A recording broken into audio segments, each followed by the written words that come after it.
And welcome to Fixing South Sudan, your ideas for building the new nation. I am Adingor.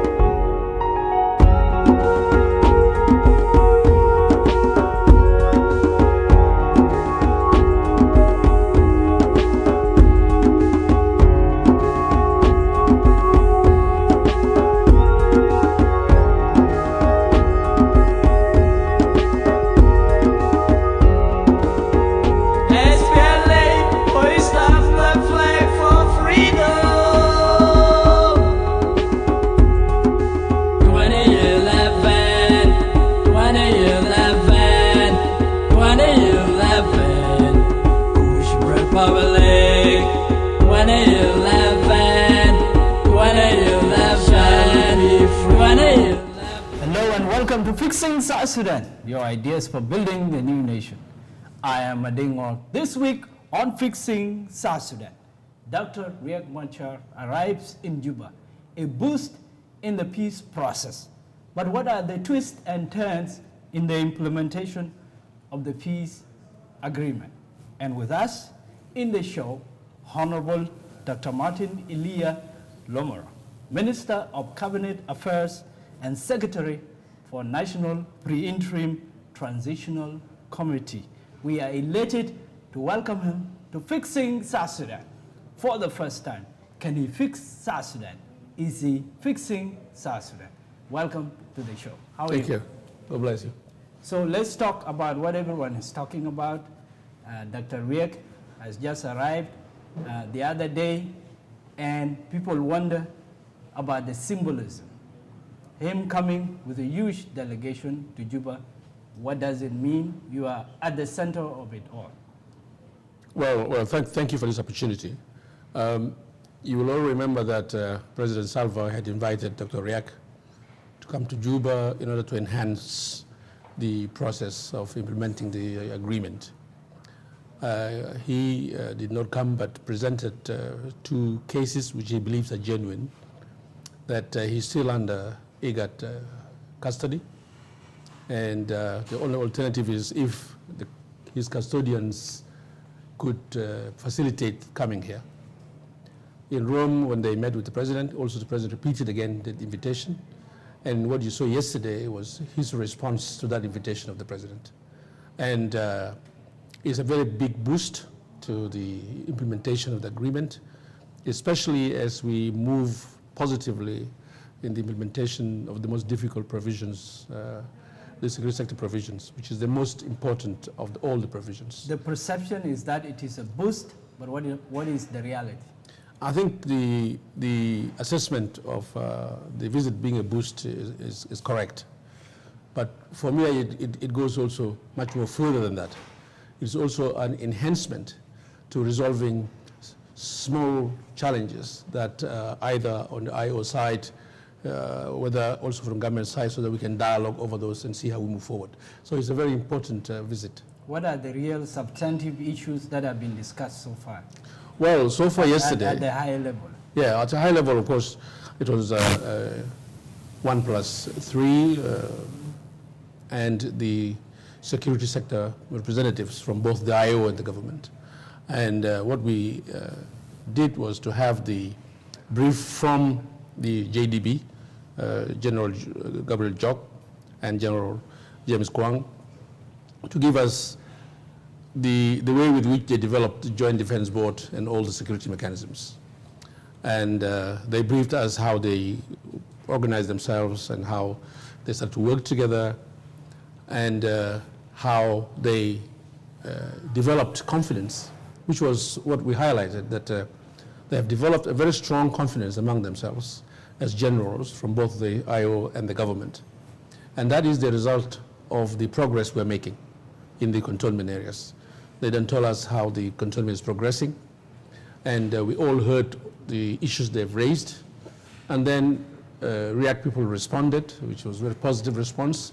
They raised some minor issues that were really either interpretational in character or misunderstanding of what the others believe it was. Let's talk about the specifics. What are some Okay, of the those specifics. issues? For example,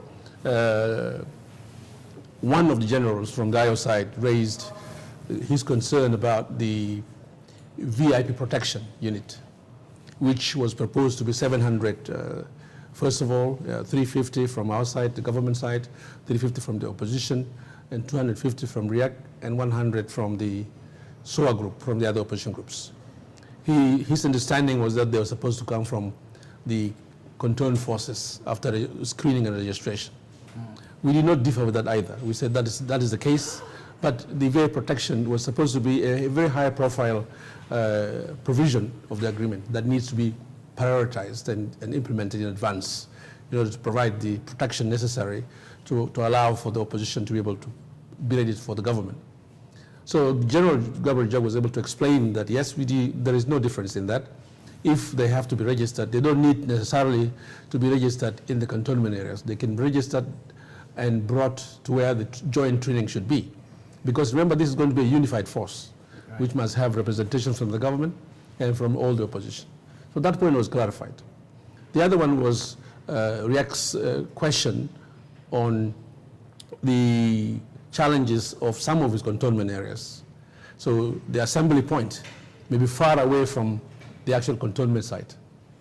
And the challenge of movement is one challenge, but the real challenge is the forces there feel that they're being left out from registration, because that is only an assembly point, remember. Right. It is not supposed to be for screening or registration.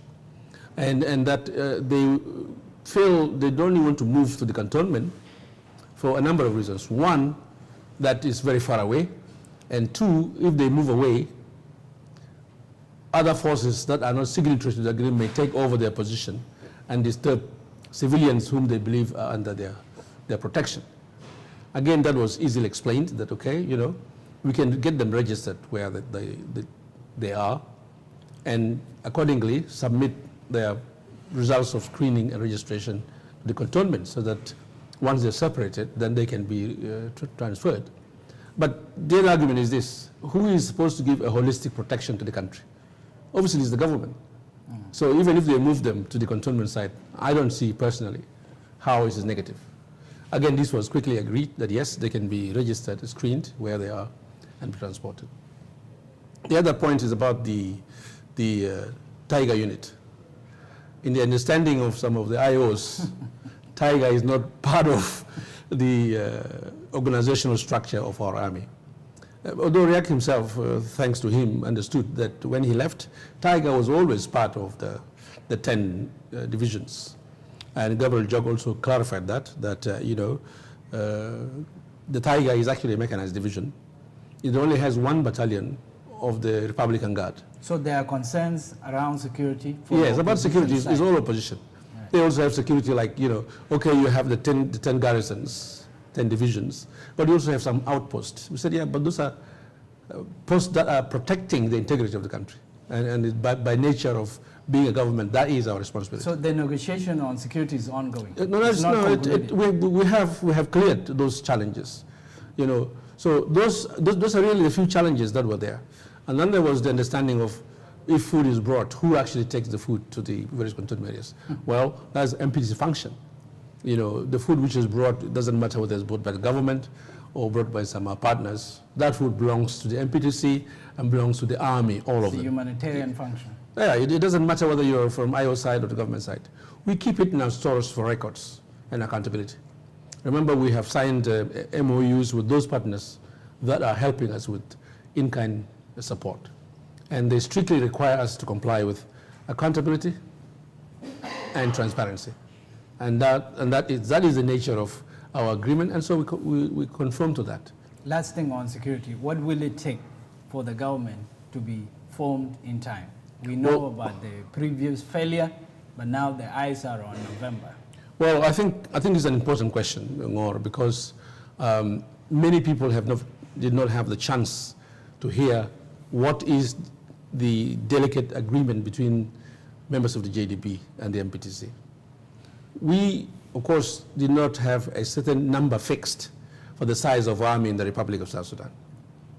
And so the process of screening and registration was left open bring all the forces, let's screen them, let's register them, and then let the Strategic Defense and Security Review Board tell us how many, what is the size of the army in South Sudan. That process takes longer than anybody could think. So the JDB agreed that we will have 83,000 at least, which we call necessary unified force, to be able to establish the government by November the 12th. IGAD went further to say, if you cannot produce the 83,000, well, give us half of it, which is 41,500. And that is the target. We either hit the first target or the second target. But the JDB confirmed to us that they are confident that the process of screening and registration is progressing, and they will do it in parallel. So you graduate, you screen the first lot, immediately you start training, and you put in the next lot, immediately start training so that you don't lose time. So we believe the 2 months left will still serve us and be able to form the government. The assumption is that those forces who are going to be unified are the ones that will take over the security of Juba. It is not an assumption, it's a reality. That is the case. That's the reality, yes. That's the agreement. So will the government be formed in time? Yes, we're determined to do that. The president is very clear in his head. And the side of the resources, there's been talk that indeed the peace process is not getting the necessary funding from foreign partners, and the government pledged money to the tune of $100 million, which has probably not materialized. So how do you form a government when the money is not there? Where is the money? Well, was that money supposed to be for the government or for NPTC to do the pre-transitional period activities? From the government. Well, that was supposed to be for the pre-transitional activities. Right. And let me clarify this. First of all, the agreement was never supposed to be sponsored by the government of South Sudan. This is supposed to be sponsored by the government of South Sudan primarily, as the stakeholder, as a key stakeholder, but also supported by the region and international partners. Okay? So far, we have had people who pledged support. Some pledged material support, others pledged monetary support, others kept quiet. Let's talk about government pledges. The government pledges, by and large, have been disbursed.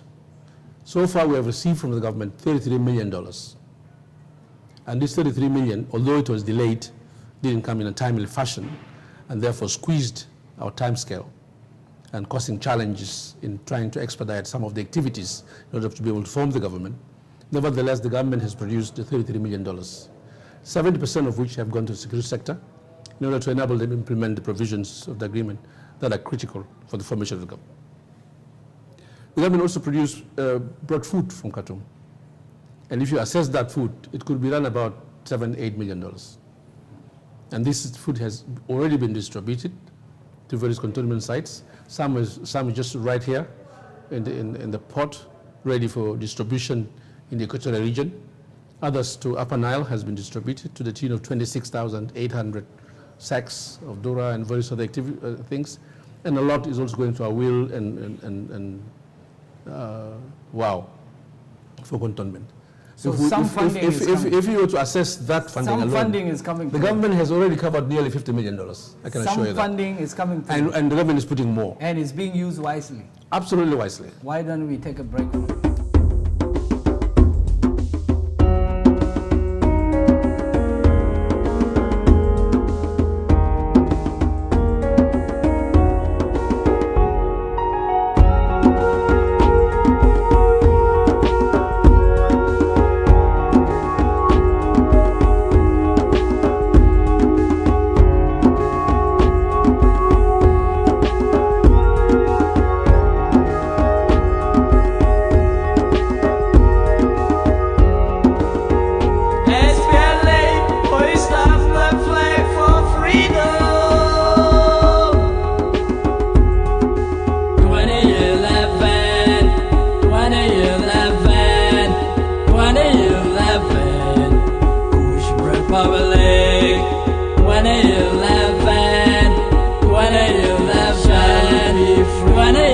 Welcome back to Fixing South Sudan, your ideas for building the new nation.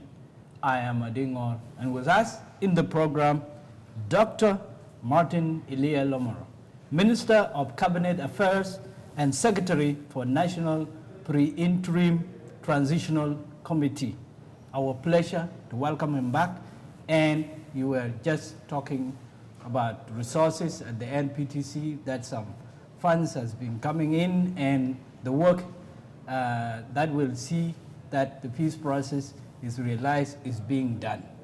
But there are concerns around transparency and accountability, and there are documents that have been flying on social media talking about fictitious contracts, even to the tune of millions or tens of millions of dollars to import vehicles. Can you confirm whether those are made up or there is some truth to it? Well, is NPTC being transparent in how contracts are awarded? Well, maybe I should say that when you say the NPTC, you're talking to the Executive Secretary of the NPTC. And I am very committed to transparency and accountability. So we are very careful, we are conscious of the concern of our people out there and the concern of our partners for transparency and accountability. I can assure you that we stand up to that standard. Remember, the money of the NPTC is used in a very strict manner. As I said, 70% of the money has gone to the military to implement the provisions of the agreement, the security sector. There's money given in cash in order to purchase food, emergency food. Where we have access, the emergency food of 2 weeks is bought. Where we have challenges of access, they purchase food for a month, while we mobilize the other food being sent down in order to allow forces to assemble. The money was used to buy food from the north, to facilitate delivery of food along the Nile. And of course, as I said, mentioned to you, some come to... We know that food is being bought, but what about the process? Are you doing competitive bidding? Of course. In the documents that I have seen, well, let me talk about food first. One company would be single source. No. So far, food has only been delivered by one company that I know because of this emergency situation. Even our procurement law allows an institution to single source in terms of emergency. This is by law. There are always a lot of fishy things when it comes to single source. There are no other companies that I know are given. And there are companies that have come up to apply. If you have not got a word saying note it and forward it for action from me, consider it fictitious. Do you think it is not fair? Or don't you think it is fair to open up the process? Then you can see whether the capability is there. As I said, I don't know of any other company that was given contract for food. And that is justified. If there were, we would of course advertise, because we don't have intention of making one company rich. We want to distribute wealth to all our business people. But that is what is opportunity. That is what is if we have that leverage, we would advertise. As I said, there was only one company that was given the contract right in Khartoum by the chair in order to immediately transport food for the containment process. There is no any other company given contract supply food, I can assure you. There is also, people have been talking about contracts for vehicles, 1,000 vehicles, contracts for military uniform. These things are not there. There is no company given the right to produce, to import vehicles. But I want to tell you in advance. The thinking is there. But I'm going to warn you in advance. We are writing to the president to identify the number of vehicles for each of the vice presidents and the requirement for the ministers, because that is an activity of the pre-transitional period that we must prepare for the ministers who are coming in. When we talk about funding the peace process, are we talking about vehicles or are we talking... We have to do what we can, and we left it to the end because we have the cantonment that requires money, we have training that requires money, we have accommodation that needs to be dealt with. There is transit accommodation, and there is permanent accommodation. Remember, we are following what was written in the agreement, but we will prioritize it to meet with our funding. Where we don't have funds, we will limit to where we stop, you see. And this idea of everybody out there thinking that everybody is corrupt in government is just unhelpful. You know, we are... Is it unhelpful? It's or unhelpful. There is a reality that some people are corrupt? All right, you identify those who are corrupt and challenge them. Are you clean? Okay? You can check me up. I can give you all my details. Are we going to get a durable peace at the end of the day? This is going to be durable We look peace. at the outcome. This is going to be durable peace because the spirit I saw yesterday from the president and from Dr. Riak and his team, and the confidence we developed in the MPTC, representing all the parties to the agreement, and they've been here since October last year, remember, all of them. The only person who is not here is Dr. Riak. The other one is Dr. Lam, who comes in and out. So these are the key players who lead SPLMIO, who lead the various groups of SOA. The FDs are here. The other opposition groups are here. The incumbent Tigonu as allied parties are all here. Who else is out there? There are people who have little complaints that can be addressed within the context of this agreement, who we call upon to come and join us. Because the people of South Sudan are more important than any one of us individually. And the people of Or South as a Sudan group. are wary about agreements that are made and broken. So what is distinctive about this agreement? What gives you hope? First of all, we are the ones who negotiated ourselves as South Sudanese, despite all the opposition from some of our key partners who have even refused to sign the agreement. But we stood by our agreement, we committed ourselves, and even to prove it more, we are paying for it. Nobody else has given us a penny other than Japan, 1 million for logistics. That is a serious commitment. You are the Minister of Cabinet Affairs, and the concern of people is to have a government that works for them. And when you look at the situation where they have been witnessing a lot of suffering or experiencing suffering, people displaced in neighboring countries, what is going to be the brightest spot for the people of South Sudan? Let me tell you, the suffering of our people is in our heart. Mind you, we were born from the same families that are suffering.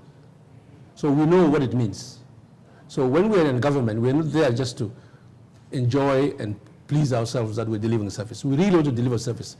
But remember, we only became independent on the 11th of July.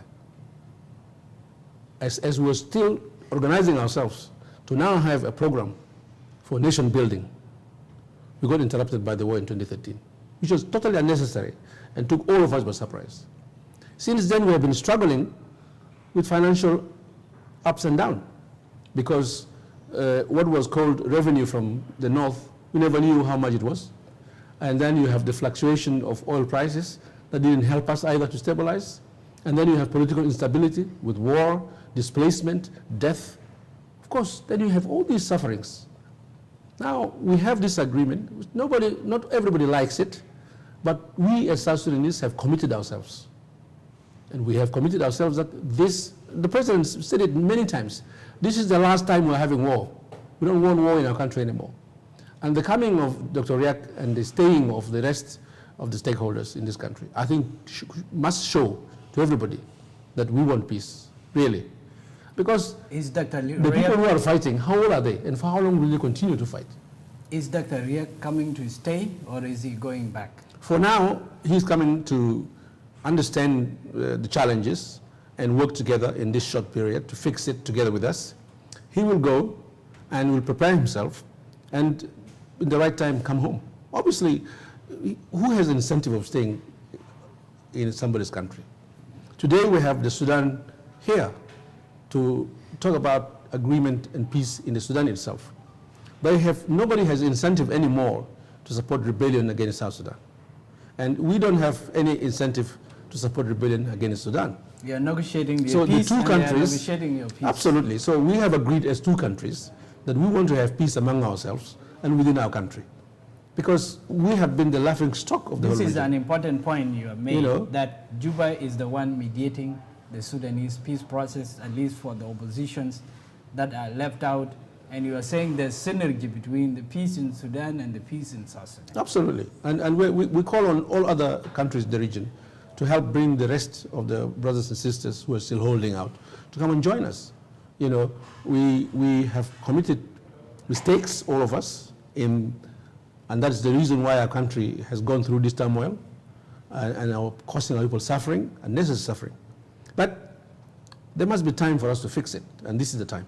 When we talk about fixing South Sudan, what is the best way of fixing South Sudan? Are you fixing South Sudan? We are. Is NPTC fixing South Sudan? Absolutely, we are. How? First of all, the most important sector to fix South Sudan is the security sector. Because everybody comes in with militia, and everybody, you remember the SPLA was a voluntary force that sacrificed for the liberation struggle. Time was not given to them to be organized into national structure. Now we are organizing actually national security sector structures that will be transformed, professionalized, and skilled. And they will not be belonging to this sector or this community or that community. It's going to be the force that can even take over the country if politicians mess up. When we look at the forces that are being amalgamated, they are largely from two main ethnic groups. And does that address the concerns of others, such as the ones that were mentioned recently in the Equatorial Conference? Well, let me give you. An army should be diversified. Well, let me give you two statements from very responsible people. One is the President of the Republic, General Salva Kiir. He said the force that will be formed will be representative of our faces all. That itself is a directive to the leadership of the army, that they should be cognizant when they are constituting and forming these units. They must take into account representation from all the ethnicities in South Sudan. That's one important statement. The second important statement was from Dr. Riek himself yesterday, when he said the portion of his VIP protection unit is diversified for inclusivity. That's why he has directed James Kong to be able to collect a number of forces from various areas of the country. That's good. The two leaders are talking the same language, and they're the ones that will have the majority of the army. SOA and the other armed groups have small portions, and they're equally concerned about the inclusivity and diversity.